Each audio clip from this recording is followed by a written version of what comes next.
Greetings, greetings, and greetings, my beautiful ones, wise ones, and melanated ones.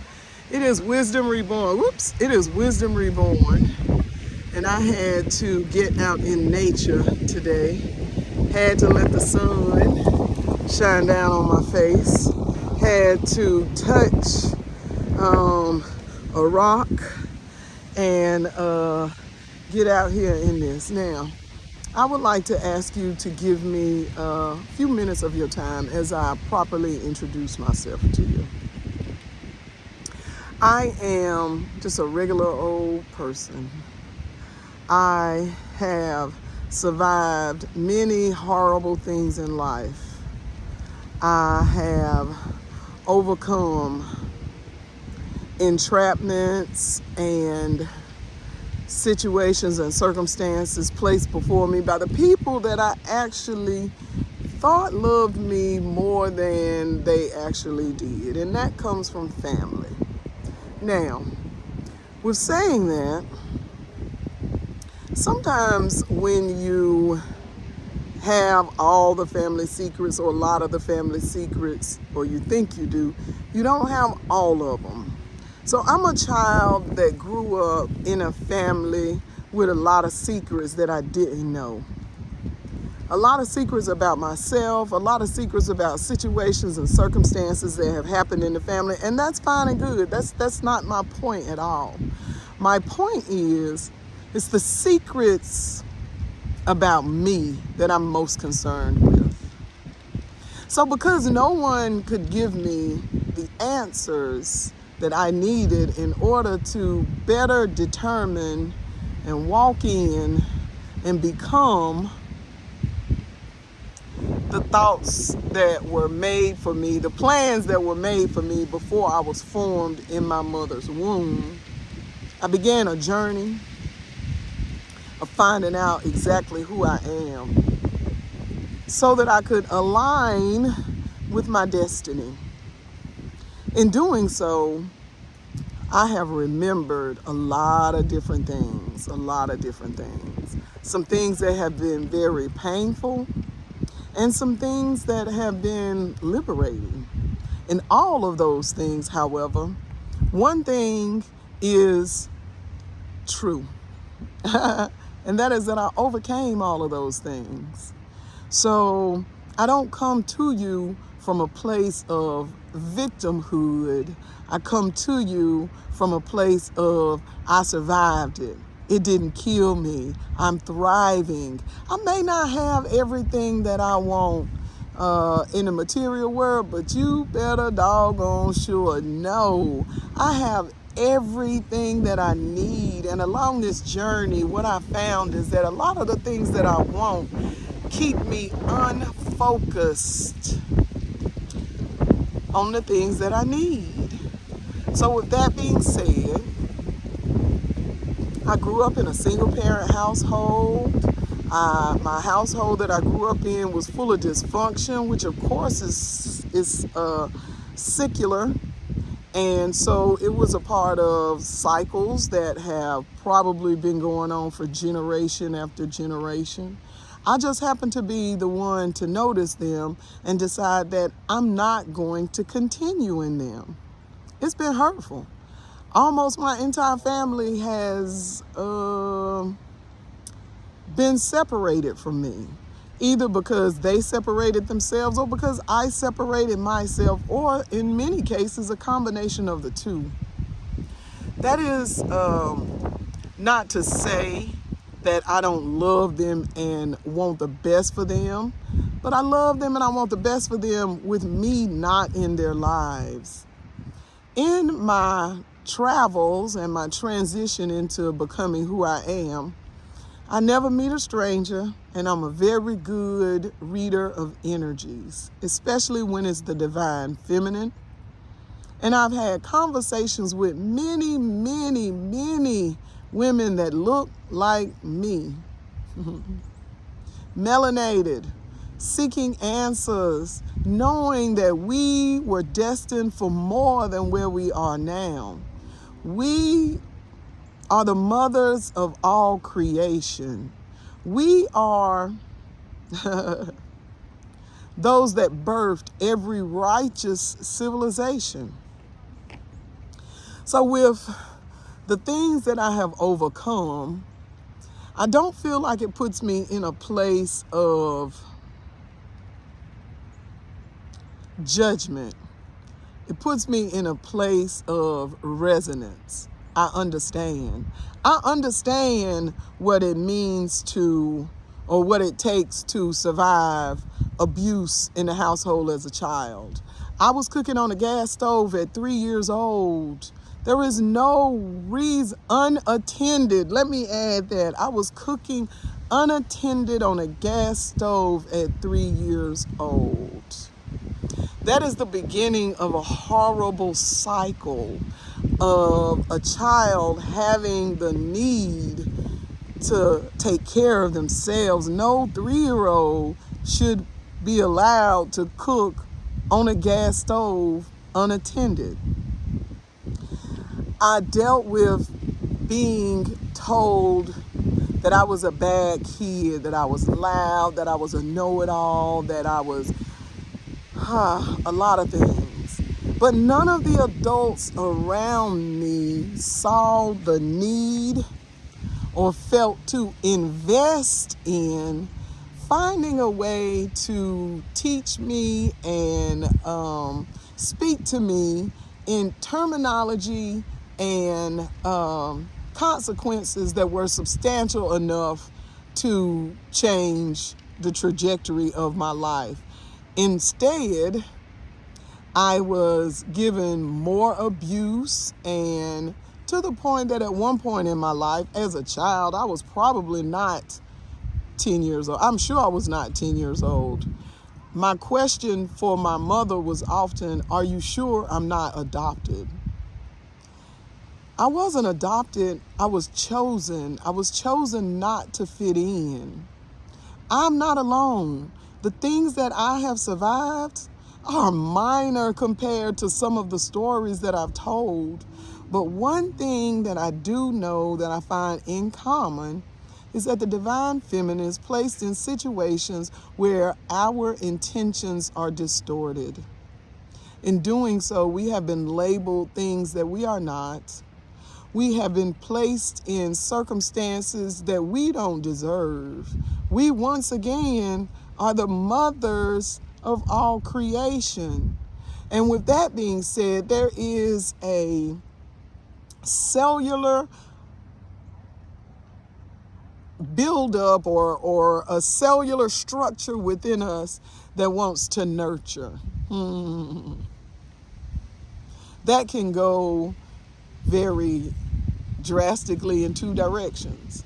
Either we nurture to the point that we take in and take on the responsibilities of those that will continue to pour their responsibilities. And when I say responsibilities, I'm not even speaking on a physical, but it could be physical. I'm speaking on an emotional, mental, and spiritual level, which at the end of the day are the main things that we need to focus on in this life, because we come into this world alone and we leave it alone. The things that we accomplish along the way that do not fortify the truth are all done in vain.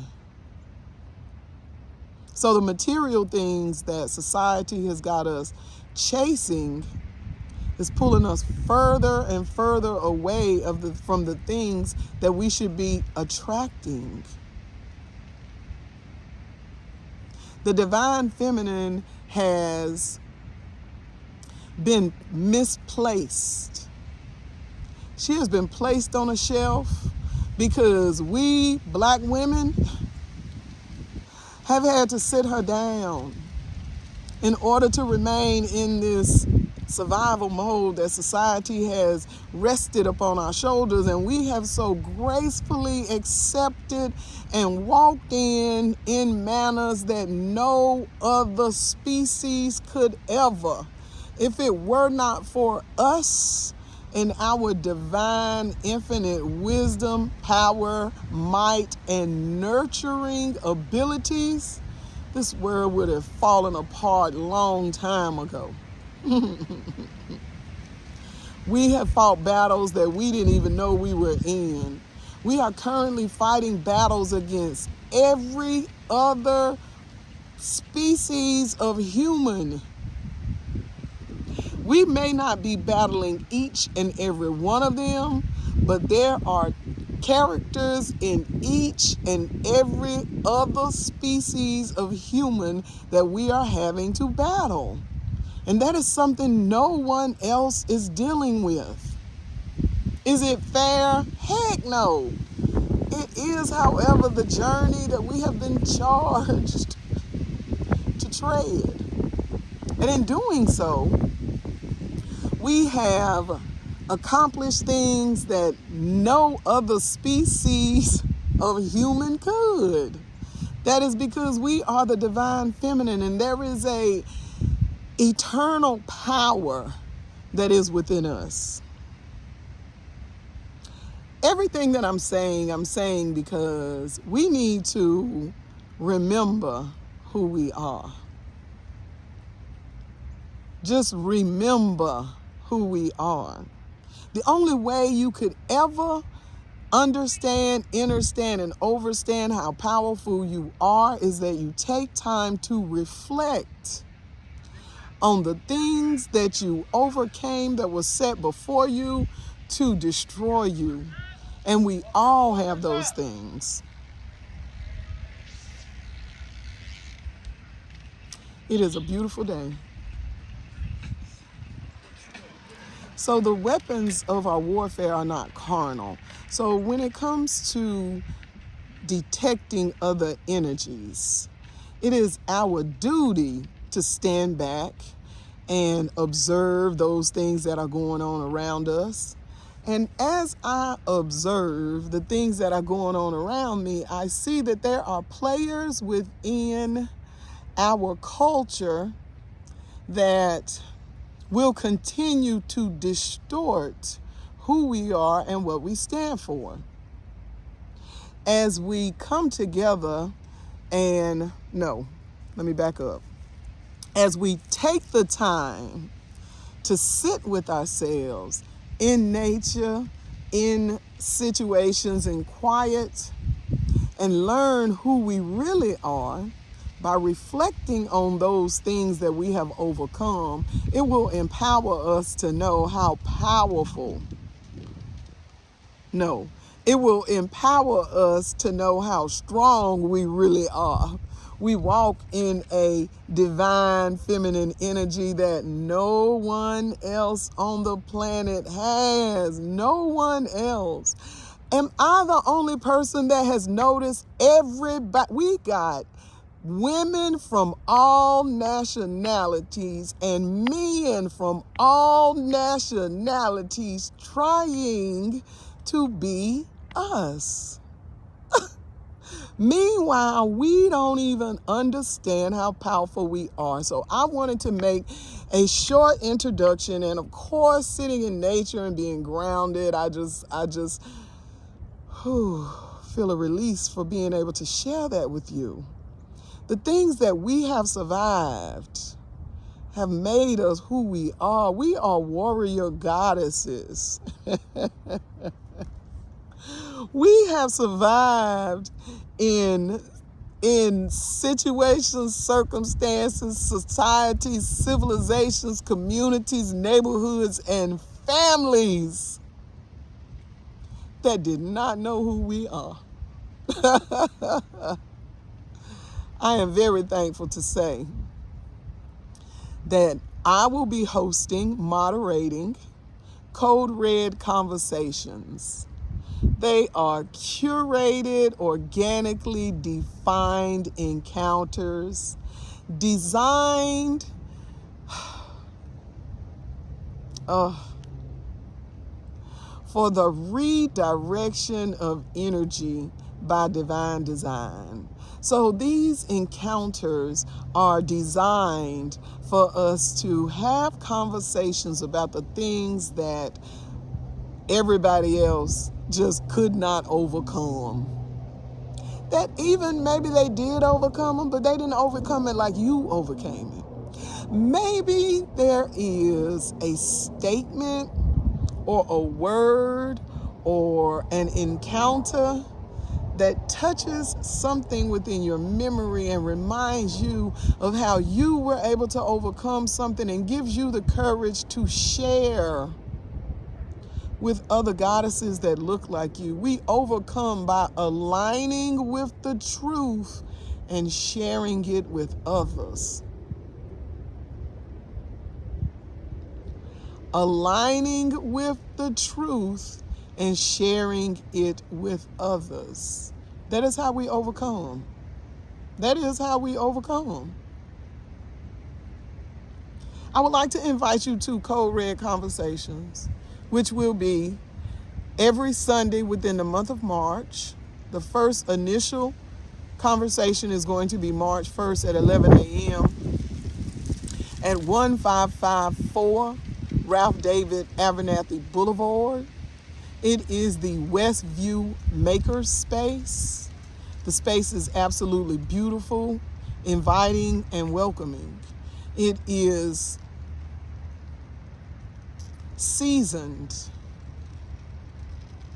with energies that align with the expansion of memory for the divine feminine. I would like to invite you to come. Please see the Eventbrite link in the comments. Also, I wanted to say that a lot of people have been in my inbox, quite a few, have been in my inbox and saying that they would like to help. Code Red is a nonprofit, so there is also a link in the Eventbrite that will allow you to make a donation. And donations of any amount are welcomed. And if you would like a receipt for tax purposes, I have the capabilities of providing that for you also. I look forward to expanding thoughts that offer conversations that help us to develop who we are and the trajectory of where we should be going. I think it is important to say I am not tethered to any person, place, or thing, only the truth. And I think that is very important to say in a world where we see manipulation is taking place for us to gain position and notoriety. I don't do this for clicks and likes, baby. I do this to tell the truth. For my whole life, that's all I've ever wanted to do. And I am at a place mentally, emotionally, and even more than that, spiritually, where I am aligned to do so. The universe is bending on behalf of the divine feminine. And the cries of that red-shouldered, just told me so. I am so excited about the endeavors that are opening up for me. And I hope that you join me. This is not an effort of perfection. It is an effort of process. Perfection is something none of us could ever acquire. However, there is a process to getting us closer and closer to making sure that the future is in a place where we don't have to worry and rest. It also gives us the opportunity to rectify some of the wrongs that we've had in life. Because there comes a time where reckoning is imperative, and it is reckoning time. So I give honor to my ancestors for allowing me the voice. I give honor to my ancestors for allowing me to feel the coolness, yet the comfort of the wind. I give honor to my ancestors for allowing me to sit under the rays of the sun. I give honor to my ancestors for all that they did before me to make it possible for me to be able to speak freely, for the vibration and the frequency in my voice to be heard. I thank the Most High for preserving me for a time such as this. Ashe.